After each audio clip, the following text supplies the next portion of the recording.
Good morning, everyone, and welcome to the Informatics Institute Friday PowerTalk Informatics Seminar Series. I'm very happy to introduce today's speaker, Dr. Joanna Abraham. She's Associate Professor in the Department of Anesthesiology and also the Institute for Informatics at Washington University in St. Louis. She earned her Ph.D. at Pennsylvania State University in Information Sciences and Technology, and she has an interdisciplinary background in computer science, human factors, and biomedical informatics, which is very much about what we are in informatics. She's a researcher and national expert in developing, implementing, and advising on informatics tools to promote collaboration and patient safety, including for medication ordering, clinical communication, coordination, transitions, telemedicine, and machine learning to assess risk, and cognitive shared and distributed cognition for critical care teamwork.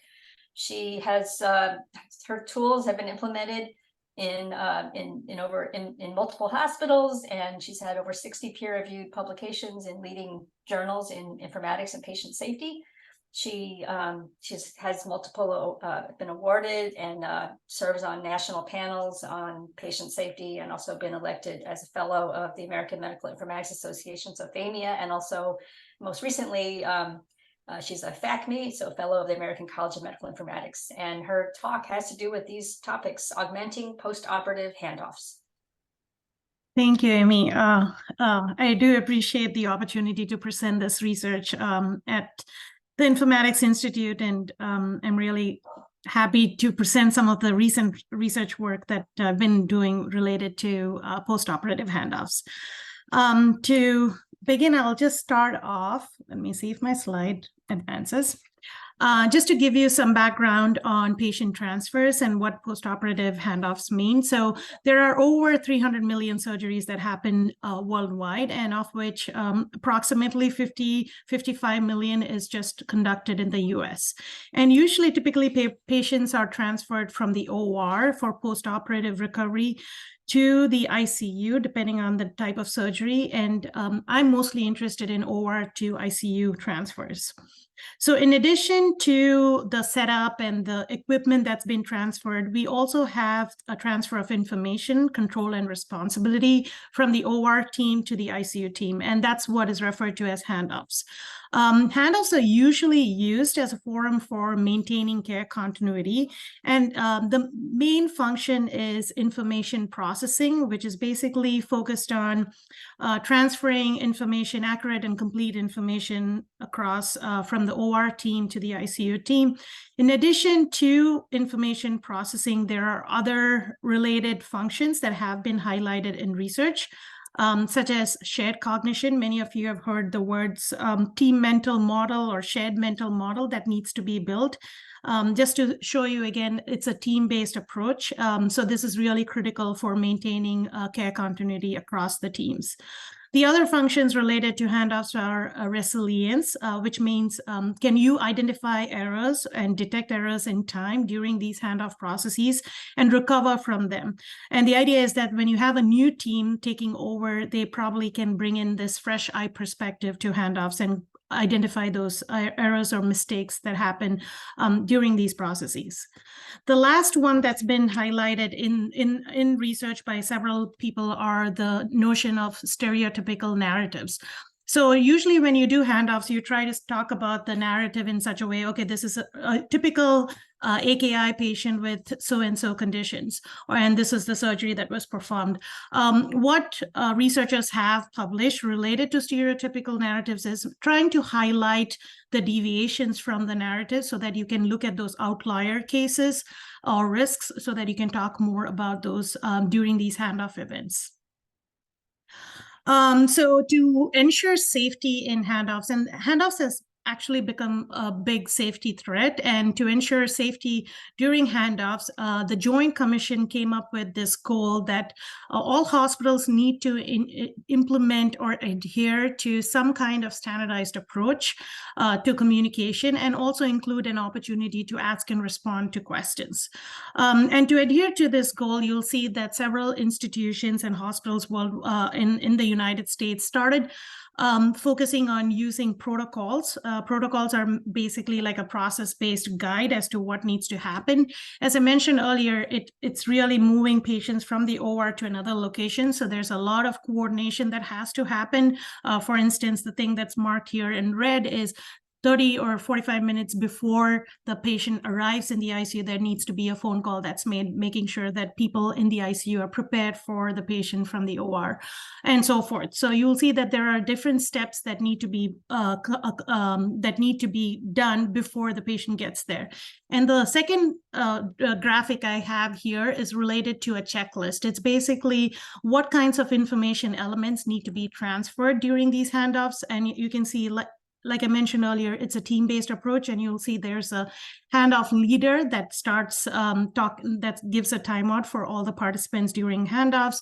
Then the surgeon provides information on what the surgery situation was and what was done.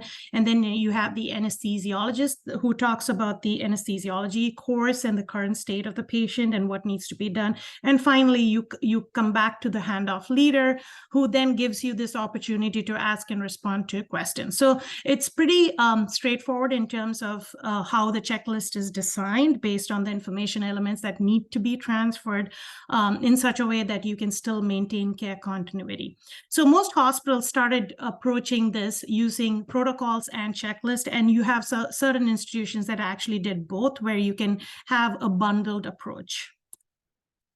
Irrespective of all these standardization efforts, in 2017, a report came out through the Sentinel event alerts, which still talks about handoff being inadequate, or there are several failures in handoffs, and which leads to medical errors and Sentinel events. Actually, there are 70% of medical errors are caused due to poor communication, and half of those communication errors are actually related to inadequate handoff communication. As a result of which, there was increased emphasis on perioperative handoff safety, especially from the Anesthesia Patient Safety Foundation.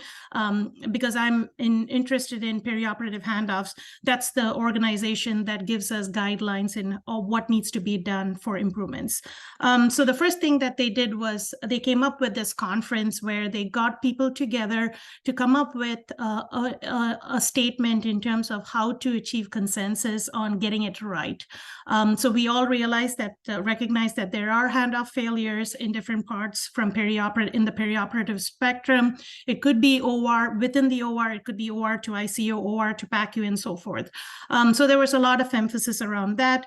At the same time, the Anesthesia Patient Safety Foundation, as a result of which made a collaborative across the United States, referred to as National Multi-Center Handoff Collaborative, or MHC. And the primary goal or mission for this particular collaborative is to getting handoffs to become more safer. And I do lead the EMR implementation work group for this collaborative. And finally, at the same time, there was a lot of reports in our own institution in regards to Sentinel events, and it was rising. And our hospital and institution came up with this task force, which I was part of, where we were trying to figure out ways to, one, actually collect data on handoff errors or communication failures, and two, come up with some methods to actually address it and implement and then track these in the long term. So I'm going to use this user-centered design approach to talk about the different steps that we worked on as part of this project. And I'm sure, given this is an informatics group, all of you here probably have heard the word user-centered design or human-centered design. It's very simple in its methodology. It's really getting your users or your stakeholders as part of your intervention design and the entire inquiry process. As you can see by the arrows, it's a very iterative process where you can jump from one step and come back depending on the improvements you have made or not made. So there are 4 steps. The first step is contextual inquiry, which basically means, can you identify what's going on in the context right now, identify what the barriers are, what the enablers are, and also understand what the workflow is. The second step is then looking into design. If you do identify barriers and you do identify gaps in the handoff process, the next step is to then design some kind of intervention to address those barriers. And we refer to this phase or step as design ideation. So coming up with ideas around what are those features or what are things that need to be done, either in the process or in the tool itself. The third step is then coming up with prototypes. It could be low fidelity prototypes, as simple as paper-based paper copies of how you want this tool or checklist to look like, what are the steps in the processes that need to be improved. And then you refine it and then make it into a more high fidelity EHR-based or electronic-based intervention. And the last step is then you develop the intervention, implement it, and evaluate it using a trial-based or a design that's robust in getting what you want in terms of outcomes. So for the rest of this talk, I'm going to briefly summarize what we have done with regards to these different steps and where we are right now. As I mentioned, the first step for us was to understand what has been done in our institution. So we call it handoff bundle concept generation, trying to identify where the barriers are. So as I mentioned earlier, our institution, similar to other places, did implement a standardized process. So the first study for me was to understand like what the failures are with the standardized process, like what is not working, what the barriers are. So as part of this, we did map out the process, and this is what our protocol is in terms of what is applied or implemented here. You can see a pre-handoff preparation or pre-transfer phase. There's a team-based bedside handoff phase, and these are the instructions or the steps that need to be done. Similar to what I showed you earlier, it's very protocolized. Everybody in the institution has a copy of this, and they know who goes first.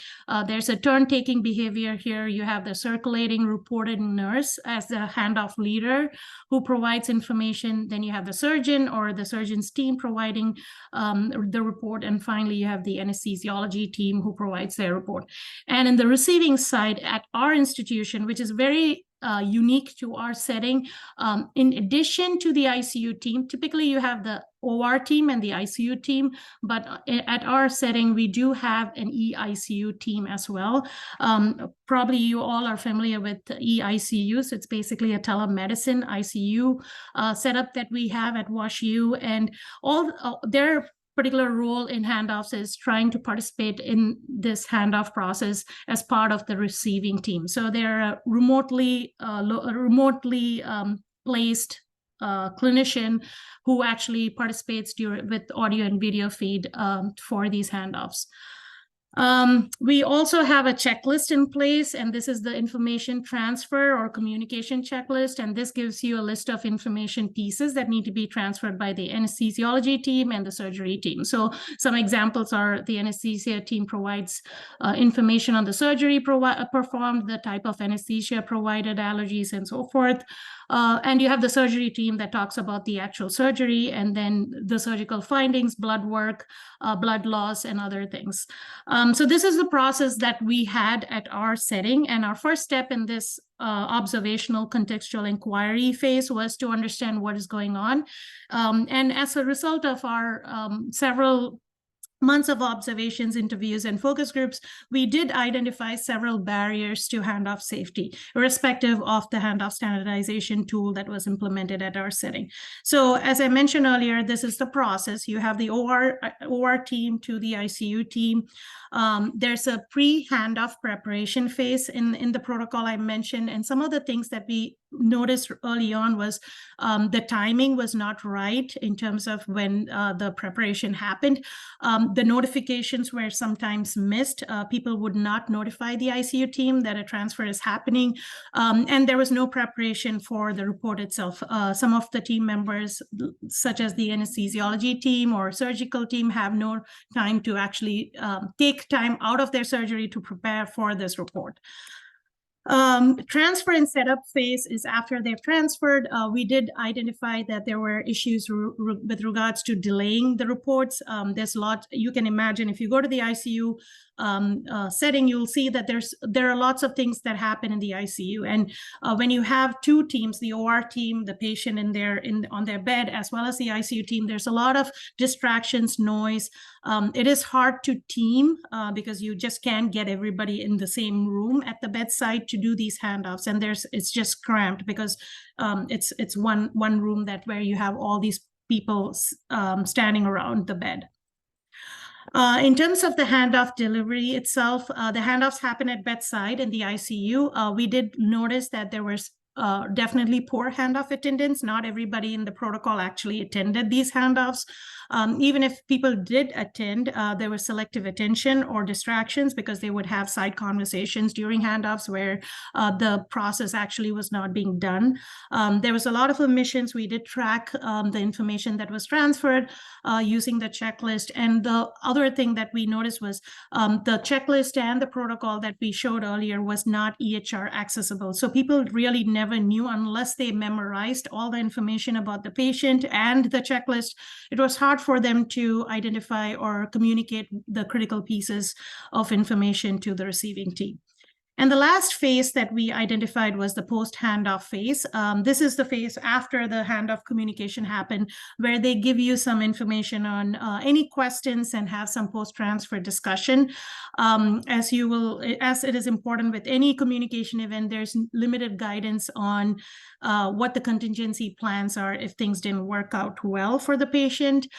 Missing contact information, it is required that the surgical team is accessible at all times, but there was always information around their contact and how to get to talk to the surgical team missing as part of the handoffs. And finally, you all know there's a lot of fatigue and burnout in general at our institution.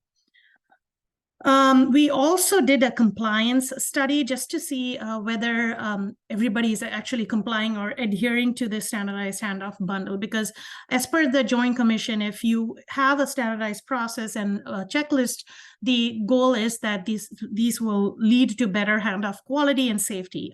So we had our EICU teams with the knowledge, with everybody having the knowledge that these are going to be audited. We had our EICU team audit around 300 cases, and we found that, I just want to focus on the handoff quality itself. You'll see that it is average to below average. Most handoffs were actually were rated or rated around 3 on average and 4 at the most. We had only 9 handoffs that had a rating of 1 and 90 around 2. So there was definitely some variability in how handoffs were done across these units. So moving on, given that we had all this information on where we can make improvements based on the barriers that we identified, we wanted to start to come up with some design ideas around how to improve the process. So we did 2 things here. One is to do a literature review on what's out there, because obviously as researchers, we really don't want to reinvent the wheel. We wanted to see what's out there and what standardized tools have been used and applied, and what are the ones that we can learn from so that we can apply some of the features that other institutions are using at our setting. And the second piece to this was then conducting a study in our own institution to see what works for our clinicians. So the first thing, like I mentioned, was a systematic review and a meta-analysis to look at other handoff tools that are out there. And some of the things we did was obviously a systematic review. During our systematic review, we did identify several studies around, or several interventions around OR to ICU handoffs particularly. There were 32 tools, and this is a breakdown of the different types of interventions that were out there. So you'll see 3 information transfer checklist, 1 protocol, which is basically the process-based steps, and 28 bundles. And this is where it's interesting for us because our institution already had these bundles. So there is some evidence that these bundles are prevalent across other institutions. And you'll see there are only 2 that were EHR integrated and 2 that were mixed paper and EHR integrated. So this, I'm sorry for the busy graphic here, but this gives you an idea of the different interventions that are out there. If you just look at the white spaces and the white boxes, you'll see that there's definitely fewer variability across institutions. There are definitely things related to the transfer phase or the pre-transfer phase that is missing across institutions. And the orange shows you the OR to ICU handoff communication. And that's pretty standard across institutions. So there was some signal for us that institutions have a process in place and they are following some kind of checklist and some kind of process in terms of these handoffs. Similarly, we looked at the information transfer checklist and tried to look for overlaps, and there were 11 content categories that were across different across these different tools, 32 tools, and these are the 11 content categories, and across them we try to look for overlaps. And here also you'll see that there is definitely some consistency across institutions and what they actually communicate during these handoffs. So using all of this information, we were able to look for those elements that are actually critical for our redesign process, as well as our redesign of our checklist. We also looked at the handoff functions, as I alluded earlier. Besides information transfer, which is a key function for handoffs, there are other things that are important because it's a team-based approach and a team-based process, such as shared cognition, stereotypical narratives, and resilience. And we wanted to see if these interventions had explicit functions or some kind of implicit functions that actually supported these different functions. And you'll see that there were only 5 tools that of the 32 that actually had some functionality or feature within their intervention that supported these functions. We looked at the impact of the standardization on outcomes based on these different studies, and these are just the significant results in terms of improvements. Technical errors referred to as process-based errors, and you'll see that there was some improvement across these interventions. There were fewer information omissions, better information sharing score, and time to analgesia dosing is another important variable that people used. And we did find that was also pretty significant in terms of its impact. But we also noticed that there were no changes in other handoff-related outcomes, such as handoff duration, because you can have the best perfect checklist, but if your duration of handoffs is extended or if there's no improvement, it's hard to tell whether your checklist is useful, because as OR to ICU transfers happen, these are really time-sensitive events because our OR clinicians need to go back to the OR for other surgeries. So it's not that they can spend the entire amount of time in the ICU. So handoff duration is a critical outcome for us. Realized errors are errors that are realized after the handoff by the ICU team. And we did see that there was no change or there were partial improvements in those outcomes. And other things that anesthesiologists are interested in are antibiotic administration delays and ventilator time. The other thing that we were really looking for, because as I mentioned earlier in our study, we do have a bundle, we did find people having issues with the bundle and they were not using the checklist. So we wanted to look at whether these different studies actually evaluated sustainability or improvements after the study and how time affected the use of these interventions. And we did see that there was limited sustainability across institution when it came to these tool use, and the outcomes, some of the outcomes actually deteriorated over time. Although initially there was this perception of improved handoff quality, it actually deteriorated after 6 months of the study. So the next piece that we wanted to, having learned from our systematic review in terms of what those features should look like, we went back to the drawing board and talked to our clinicians at our setting and multiple stakeholders to come up with design requirements for a care transition intervention at our setting. And in this particular study, we did find certain specific requirements with regards to process-based improvements. They really wanted to establish an active role for EICU clinicians. I mentioned earlier in the process that the EICU clinicians participate in these handoffs, but what we noticed during our process maps and during our contextual inquiry is that our EICU clinicians do not have a role. So based on the process-based protocol, you have the anesthesiology team, the circulating nurse, and the surgical team have roles. Similarly, you have the ICU team have a role, but the EICU clinicians, although they were participating, they did not have an actual role in the handoff. So that was a suggestion that was provided by our clinicians, because they could actually help with identifying those errors or supporting resilience, as I mentioned earlier, come up with a fresh eye perspective into the handoff process. The other interesting idea that was put out to us was coming up with a new role for EOR clinicians during handoffs. So EOR, similar to the concept of EICU, it's a remote team that actually monitors the OR patients in the OR. So these are team members we do have an EOR again, it's a unique feature at our setting where we have an EOR. They remotely monitor and do like a surveillance of patients while they're having their surgeries, and they provide some kind of guidance for bedside clinicians, especially when they are fatigued and burnt out, or if they need another perspective on certain difficult cases. So something that was mentioned in our data collection and that repeatedly came out was probably to use the EOR team as part of the handoffs, because they can probably pull notes in time and give you things that are needed that we are stuck with, given that the bedside team it's difficult for them getting this information in real time.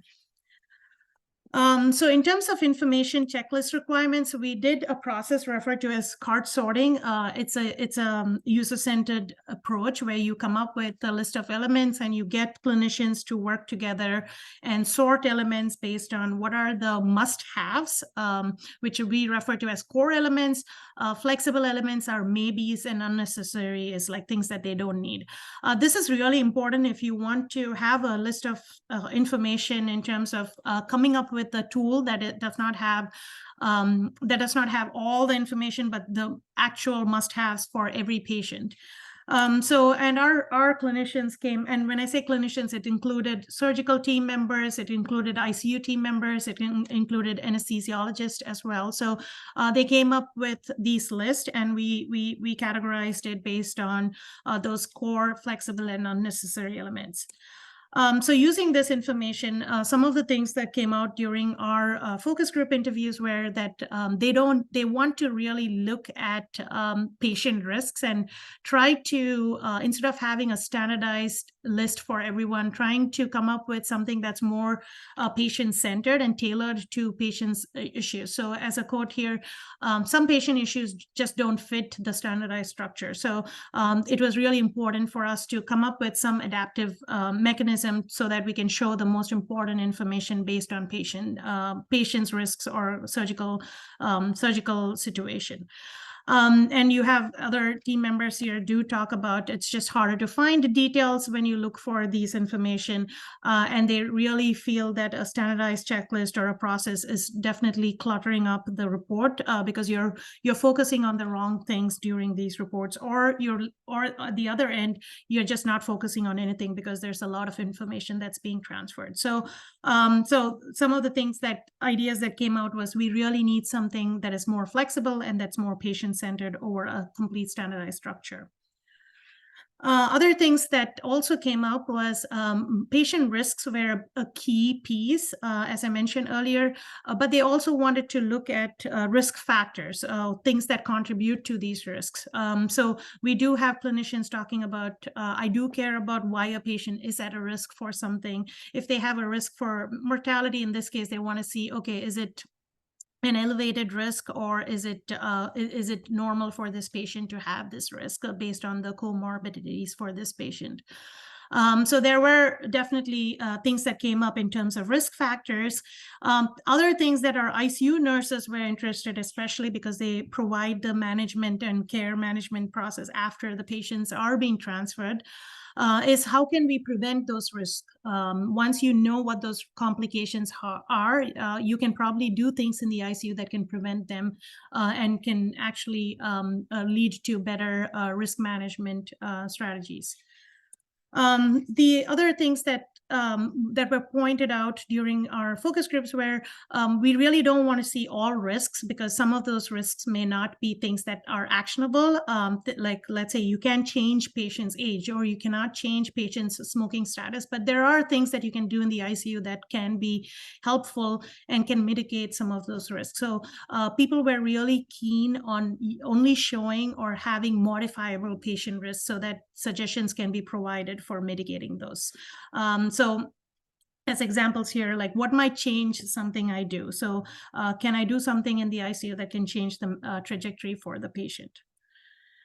So having all of this, we did go back to our process, because we did have initial ideas on what this design should look like.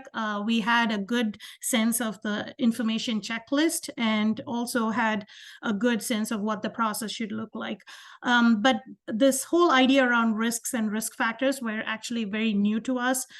So that's when we got into this whole space of machine learning and trying to figure out how we can use machine learning models and AI to actually make those predictions for our patients within the context of handoffs. So our first study was, okay, coming up with these risk predictions. And then the next piece that I will present is coming up with design ideas for presenting some of this machine learning output. So this is the first thing we did. We had, based on our contextual inquiry, we did a series of studies, and our studies, based on our studies, are most of our clinicians in the ICU and in the OR. We're really interested in 4 and 5 complications: acute kidney injury, delirium, DVT/PE, and pneumonia. So our first study related to this was trying to predict these complications. And as you can see in the graph here, we were able to have high performance for these different complications. And we were also interested, and we used preoperative and intraoperative data to make these predictions postoperatively. So I just want to show you this graph where we use intraop and pre-op, and the green shows you the combined data set. As you can see, obviously combined, if you have both data sets, it's obviously better in terms of its performance. But what was interesting to us is just having the preoperative data, which is the orange bars here, actually did pretty well in terms of its predictions. So if we did not have access to our intraoperative data, we could still make good performance predictions for these complications with just the preoperative data. So I'll just walk you through an example as to why this is relevant for handoffs. So let's say you have, and how we plan to use it. So let's say you had a patient, a 65-year-old with COPD, and is doing a surgery, pneumonectomy. With the term pneumonectomy, you probably understand that this patient is already at risk of pneumonia. An epidural is placed in the preoperatively, and then they do the surgery. They provide some fluids, and a right chest tube is placed, and finally the patient is extubated and the patient is transferred to the ICU with a high flow face mask. So having this particular case, let's say we are interested in looking at what those patient risks are for this patient. Based on our model predictions, we found the gradient boosted tree actually having good performance, and it predicted that the patient is at high risk for pneumonia. The interesting thing for us are the explanations, like why, as our clinicians wanted, like why is this particular patient at high risk for pneumonia? So we did identify certain key factors or risk factors based on our data, that the patient has a history of anemia, has an elevated white blood count, a low body mass index, and the tidal volume and respiratory rate signals. So we did have some indication based on this data that this patient has these risk factors. This is really important for us because it can then inform postoperative care plans. So let's say you were communicating this information during handoffs. Our nurses in the ICU and our team members in the ICU can probably make some plans in terms of actually mitigating some of these risks before it happens. So trying early mobilization, getting them up and walking, doing pulmonary hygiene, or scheduling or providing extra oxygen. So there are things that can be done to prevent these risks from happening in the ICU. So this was our idea around how these can be used during these handoff events. Having done that, our next step is then how do you present this information? As a computer scientist, it's great that I'm able to do these machine learning models and make some innovations within the technical aspects of it. But then we really want to see how can we integrate this within the clinician workflow and also make it in such a way that it is usable and useful for our clinical partners. So we did a study where we looked at presenting this information for our clinicians, and also getting some ideas on things that they wish to see in these handoff interventions. So this particular study used a scenario-based design, which basically means we use patient scenarios. These are real patients. We make these predictions. We come up with some design ideas and prototypes where our clinicians would comment on whether these prototypes makes sense to them, and they can pick which ones they like and dislike. So the first thing that we wanted to investigate was the format for these risks. Which format or which structure should we provide these risks? So we had three choices. One was this table, this graph, and the third one was a narrative, like in text form. And most of our clinicians really preferred the tables and graphs to display and present this information. And it's very intuitive for them just to see this in a graph. And we had some differences between nurses and our nurses, residents, and our attending anesthesiologists. And so we provide some choice for them to pick which one they like. The second piece that they were also interested in the format was, can they have some kind of pop-up? Because our attending anesthesiologists do want to see additional information on how these risk predictions were made. As I mentioned earlier, you have the accuracy of prediction, and that was something that our anesthesiologists were interested in, so that they understand how these predictions were made, and it's not a black box where you say the prediction, the risk for this patient to develop delirium is 49%. So that was another idea that was thrown at us. In terms of risk factors and its format, you can see here that people did like grouping those risk factors based on things that actually lead to risk versus protective factors, so that they can understand what are the things that are actually contributing to dementia or contributing to this particular risk. So we did provide them two formats, and this was the format that all our clinicians preferred. The other format was trying to group it under preoperative and intraoperative. So let's say surgeons wanted to see just the preoperative risk, they could look at pre-op, and if you want to look at what are the factors that contributed that were part of the intraoperative setting, they could actually refer to that. But most of our clinicians, actually, majority of them preferred increasing risk and decreasing risk as opposed to the phase of care. In terms of content or what they want to see, as I mentioned earlier, people are interested in seeing not just the risk percentages, but also the accuracy of the predictions that were made. So people were interested in how accurate was your predictions or models in terms of coming up with these predictions. So providing either confidence interval using an error bar, or providing it in the table format where you have some kind of accuracy measure. The thing that we are still struggling with is coming up with these thresholds. Obviously, people in informatics are familiar with alarm fatigue and alerts and too many alerts. So coming up with a threshold that is meaningful is still under debate. People do want to see those thresholds, but identifying what is clinically relevant is still unclear to us at this moment. So we are hoping that we will learn more as we do more studies in this area. The last piece that our clinicians were interested were providing some relative risk numbers or relative risks so that they can actually compare that particular patient to the rest of the population that performed that particular surgery. So that gives them some context in how things went for this particular patient, and also gives them a better idea on what needs to be done in terms of escalating some care or preventive measures. So the graph here shows you the yellow is the average patients with that particular complication, and the black is this one patient under investigation. So based on all these, you see the user-centered design steps that I mentioned earlier. Our biggest lesson was a one-size-fits-all does not work in this process.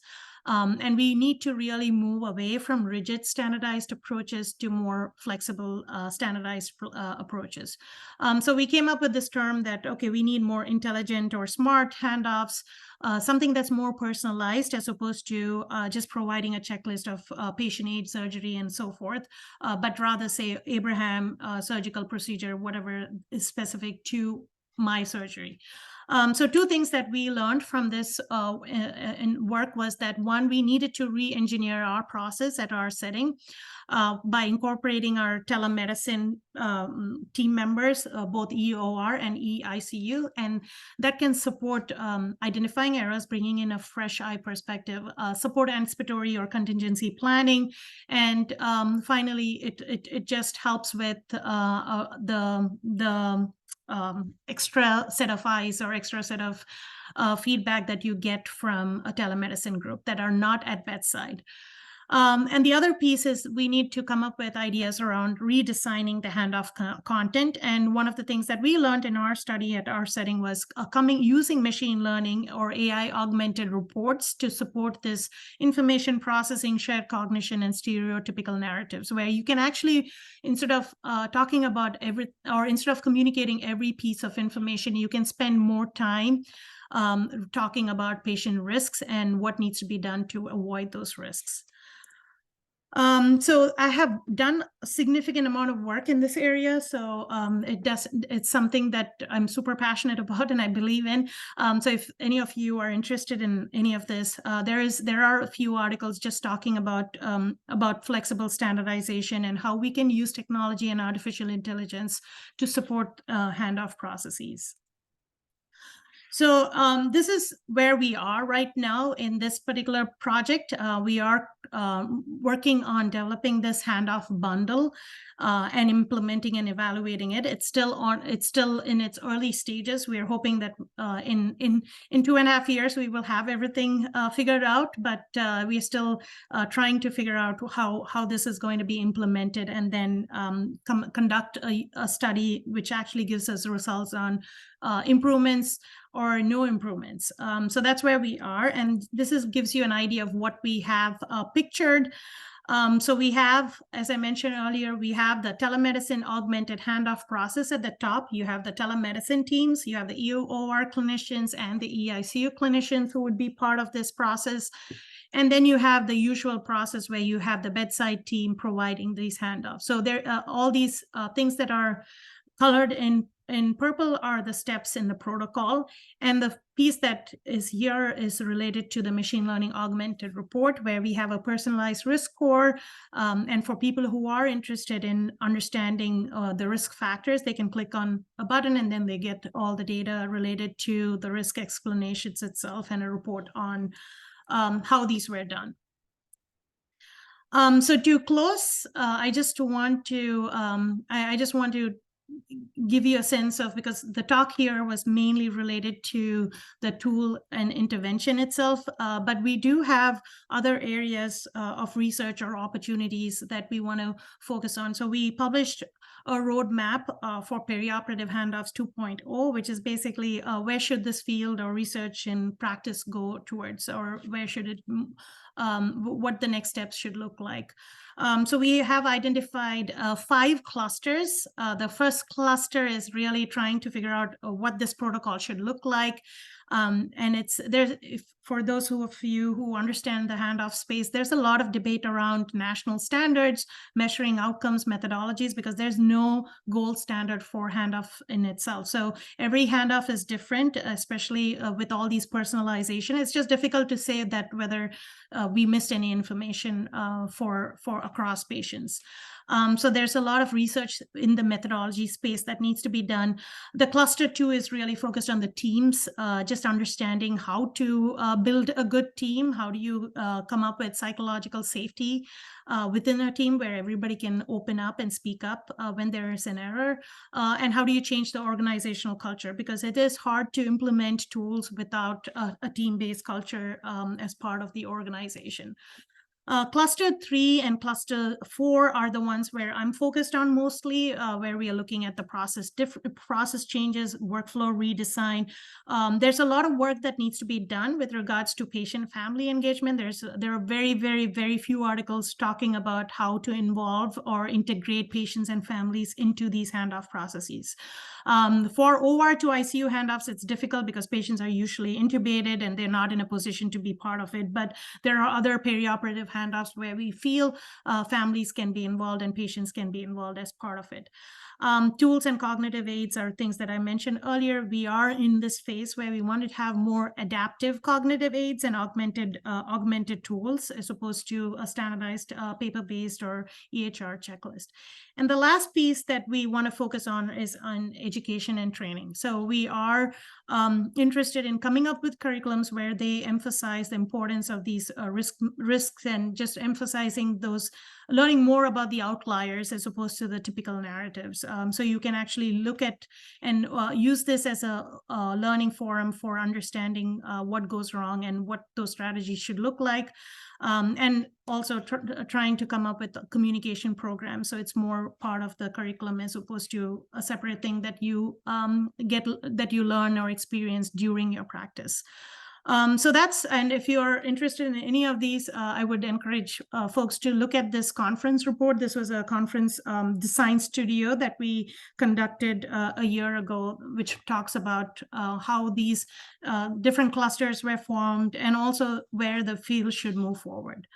I think that was my last slide. I just want to acknowledge my research team. Definitely, I do have a great, a big village behind some of this work. And these are the different team members as part of this journey.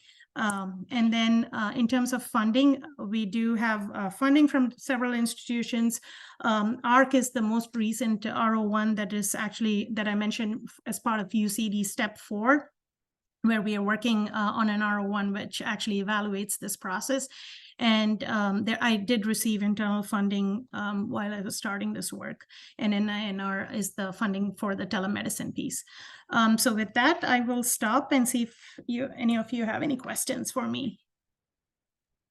Thank you for a wonderful presentation. Yeah, I guess we don't, we don't see handoffs as patients, and it's sort of, you just kind of assume that they happen. And I'm just thinking, like, dating myself when it was just all done on like an index card. It's pretty sad. Yeah, I'm just kind of yeah, but it's so important. Could you say something about like, how is it integrated with the EHR? Like when someone is doing a handoff, or maybe not this one, this particular one looks like you're still haven't quite gotten to that stage yet, but like, would it just be a screen on there, or it's just freestanding something outside the EHR? Where would someone how would someone interact with it? The handoff? Yeah. So I think based on our review itself, like I said, there were only a couple that were integrated with an EHR. So for instance, Epic has its own handoff report, but some of the issues or challenges people have been facing is that they don't know that it actually exists within Epic, and because everybody has their own view, and based on what role you play, it's just difficult for you to access the report itself. So people have given up on actually trying to figure out how to get to it. And even the Epic report is just a standard report. It does not have, it's just what the problems are. And most of the information is redundant in the Epic handoff report. what the problems are, the surgery, and then there are some LDAs and some medications that are part of the report itself. The piece that people are struggling with are related to situation awareness and planning, because the EPIC report follows the IPASS structure, which is what illness, severity, problem list, awareness, and like situation awareness and planning, where you try to put in some notes around those risks and anticipatory management and the care plan for the patient. But there, again, given that not a lot of folks know how to use it or where to access it, it's not been used. And it has not been developed really for OR to ICU handoffs, because the teams are very different. So it does not have something for surgical team members. It does not have something specific for anesthesiology team and so forth. The challenges that I think are, at least based on our institution, I know the challenges that they are facing, they don't have access to EPIC or EHR or any computer system at bedside, because it's a small space. Like you just come, you go up to the ICU with your paper-based information based on what you've written up, and you provide that information. So EPIC is really not playing a pivotal role in the handoff process. The way we are trying to implement it, obviously we are using EPIC as our platform, but because we can't do directly, especially with the machine learning piece, it's hard to integrate that without using or testing it within the cognitive compute platform, and we're still trying to figure that out. But we do have another vendor who's helping us with this whole process of integration or embedding it within our EPIC system. So our hope is to, and we have screens, we have shared displays, and our hope is that the eICU team can share the handoff tool on their display so everybody can actually see it while they're presenting the information. So that's one strategy or a workaround that we are trying to use. It's not the best approach though. I think I gave you more information than you asked.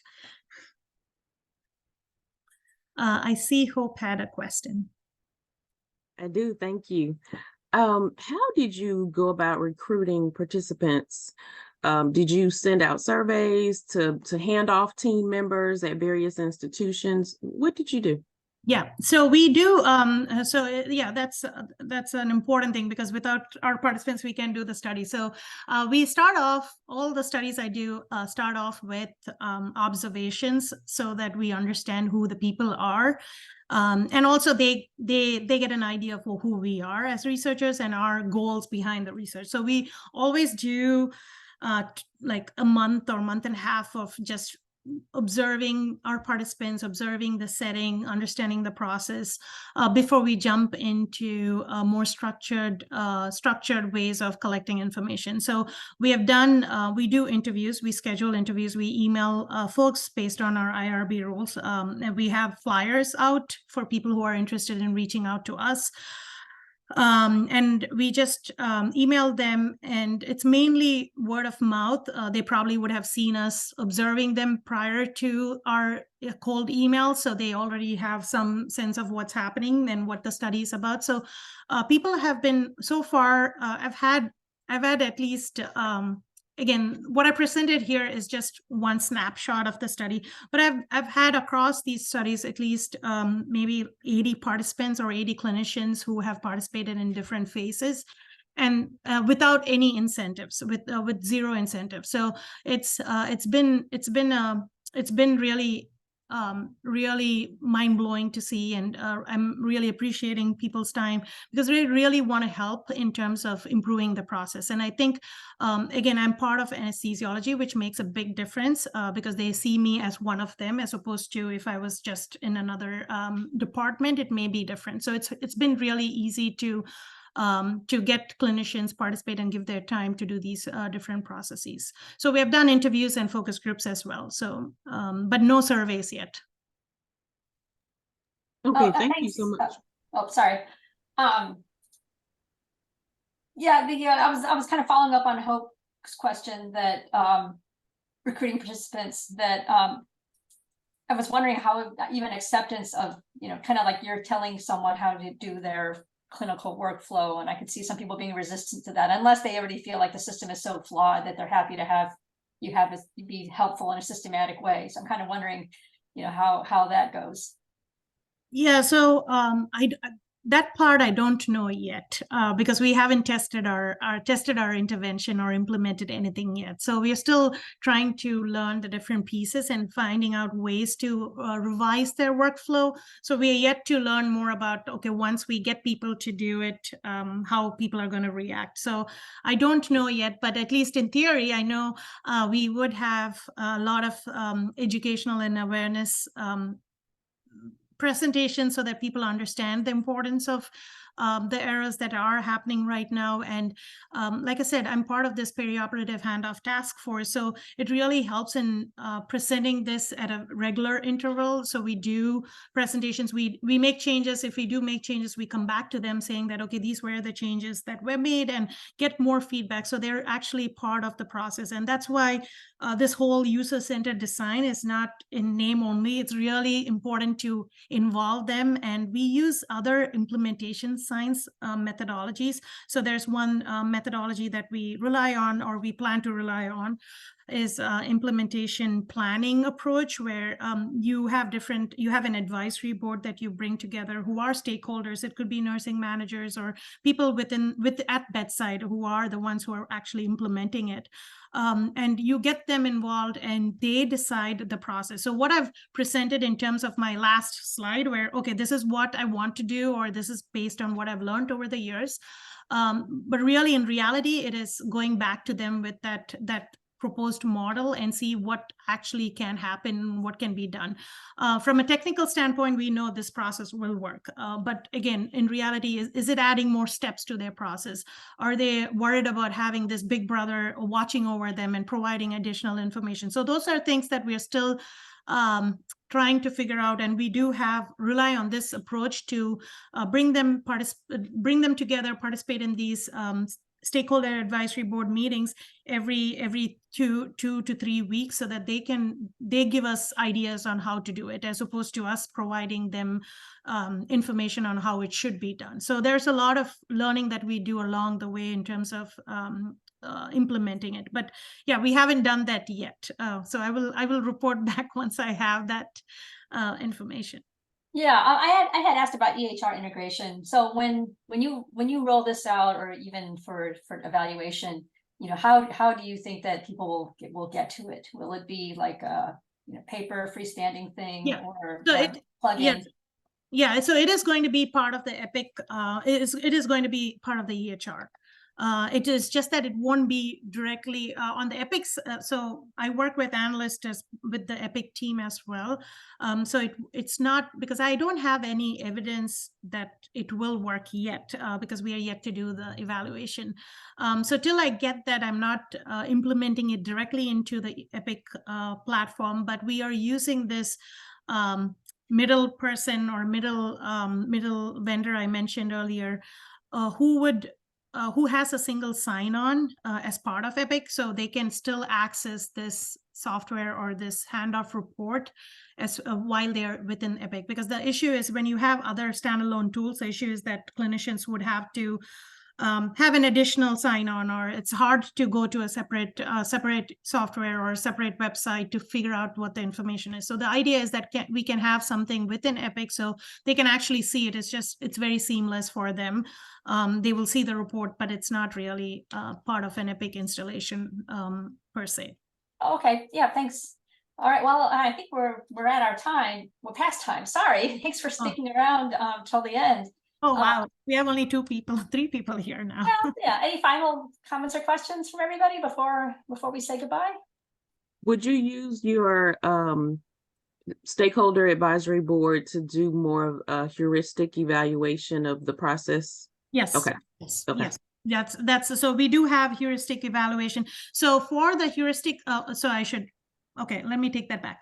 For the heuristic evaluation, because it's really meant to be done by experts, we do have expert evaluators doing that piece, expert clinician evaluators doing that piece. But then the stakeholder advisory board, because these are practicing clinicians and stakeholders from the bedside, we get them to do other usability testing, and we have a taxonomy that we follow where they can identify the issues and flaws around the usability of the our machine learning report itself. And so they do like cognitive walkthrough. So it would not be a typical heuristic evaluation in its actual sense. Okay. Well, thank you so much for your time today. It's a very interesting study. I appreciate your time. Of course, thank you. Thank you for staying. Yeah, thanks everyone. Have a great weekend. And Yeah, we'll thank see you. at the Thanks. next seminar. All Yeah, right. thank you, Bye. Amy. Bye-bye. Nice seeing you. Bye-bye.